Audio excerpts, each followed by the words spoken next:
नमस्कार.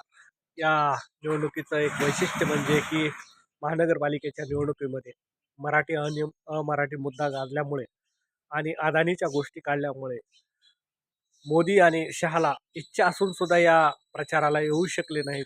त्याची खंत आहे. आणि या निवडणुकीमध्ये राज ठाकरे आणि उद्धव ठाकरे एकत्र आल्यामुळे त्यांच्या टीकेचा धनी न होण्यासाठी इच्छा असताना सुद्धा मोदी आणि शहा आले नाहीत.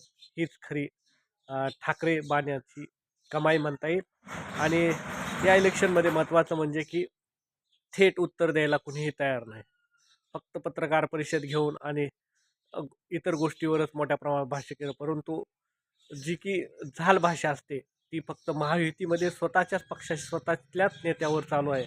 म्हणजे की शिंदे विरुद्ध फडणवीस या चर्चेमध्ये किंवा महेश लांडगे विरुद्ध अजित पवार थेट ही ही चर्चा चालू आहे. म्हणजे पक्षातल्या सोबतीवर टीका करण्यात मोठ्या प्रमाणात धन्यता भाजप वापरत आहे. परंतु आज ही मोठ्या प्रमाणात जर पाहिलं तर मोठ्या प्रमाणात कुठंही थेट विरोधी पक्षावर टीका करताना जाणवलं नाही. परंतु हाच प्रकार वाढत गेल्यामुळे मोठ्या प्रमाणात स्व स्वपक्षातील किंवा स्वयुतीतल्या लोकांवर टिप्पणी करण्यात खरा अधिकार आहे.